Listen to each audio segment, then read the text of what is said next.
રાજ્યની તમામ યુનિવર્સિટીઓમાં અધિકારીઓ કર્મચારીઓને સ્ટાફ ઉપરાંત વિદ્યાર્થીઓ માટે આજથી હેલ્મેટ ફરજિયાત કરી દેવામાં આવ્યું છે। ત્યારે યુનિવર્સિટી ખાતે દ્વિચક્રીય વાહનો લઈને આવતા તમામે હેલ્મેટ પહેરીને આવવું પડશે।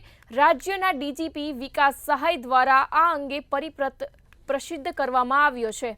ત્યારે પરિપત્રના રિયાલિટી ચેક માટે મંતવ્ય ન્યૂઝ વડોદરાની મહારાજા સયાજીરાવ યુનિવર્સિટી ખાતે પહોંચ્યું હતું। સરકારના ડીજીપીનો પરિપત્ર હેલ્મેટ ફરજિયાત આપ સ્ક્રીન પર જોઈ રહ્યા છો ભાઈ, આપ સ્ક્રીન પર જોઈ રહ્યા છો। અહીંયા યુનિવર્સિટીના વિદ્યાર્થીઓ હેલ્મેટ વગર તન સવારી ફરી રહ્યા છે। ડીજીપીના સરકારનો પરિપત્રનો અમલ નથી થઈ રહ્યો।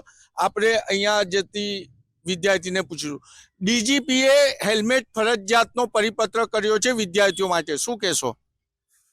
પહેરવું જોઈએ, સારી વસ્તુ છે, સેફટી ફોર અસ જ કર્યું છે તો પહેરવું જોઈએ। हेलमेट बहुत भारी लगता है सर पे। हेलमेट इसलिए नहीं पहना मैंने, बहुत वजन हो जाता है सर पे। एक्सीडेंट से मृत्यु हो जाएगी तो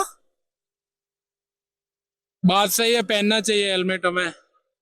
सरकार हमारे ये बारे में सोच के बोलती है तो पहनना चाहिए लोगों को। પહેરવું જોઈએ, હેલ્મેટ ભારે છે તેવું કે છે। ત્યારે અન્ય વિદ્યાર્થી સ્પીડમાં આવી રહ્યો છે, આપણે એમને પૂછીશું શું કહો છો?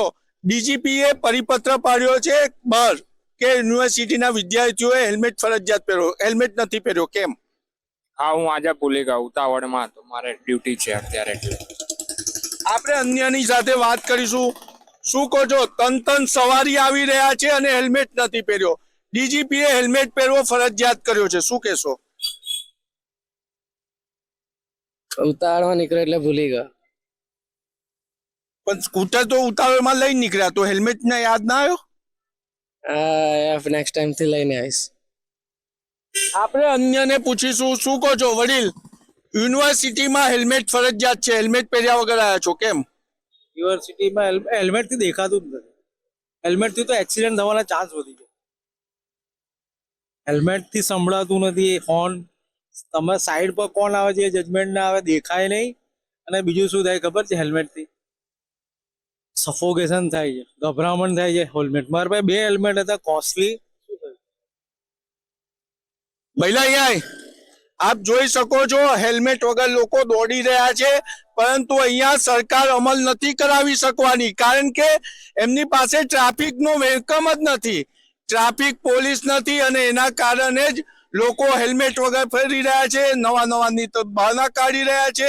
અને આપણે જો અન્ય આવી છે લેડીઝ, એને પૂછીશું, શું કહો છો? સરકારે હેલ્મેટ ફરજિયાત કર્યો છે, આપણે હેલ્મેટ કેમ નથી પહેર્યો? આજની શેરીમાંથી આવી છું। પણ હેલ્મેટ તો પહેરવો પડે ને, ક્યાંથી પણ આવ્યા હોય। અરે અંકલ, અહીંયા પાછળ જે શેરી છે ને એમાંથી જ આવી છું। अभी हेलमेट है नहीं ना घर पे, તો બાઇક ले ली, हेलमेट नहीं लिया? नहीं अभी तो।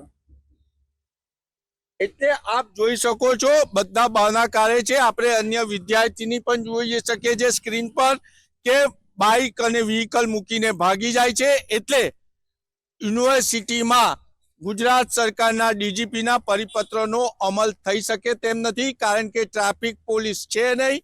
અને મહત્વની બાબત એ છે કે યુવાનો પણ કહી રહ્યા છે કે હેલ્મેટ શા માટે? 20-30ની સ્પીડ પર વ્હીકલ જતું હોય તો હેલ્મેટ કેવી રીતના પહેરાય? હેલ્મેટ કરતા તો ડમ્પર અને જે ભારદારી વાહનો છે એના અકસ્માત થાય છે અને એનાથી મૃત્યુ વધે છે। કેમેરામેન કેતન સિંધે સાથે નિલેશ બ્રહ્મભટ્ટ, મંતવ્ય ન્યૂઝ વડોદરા।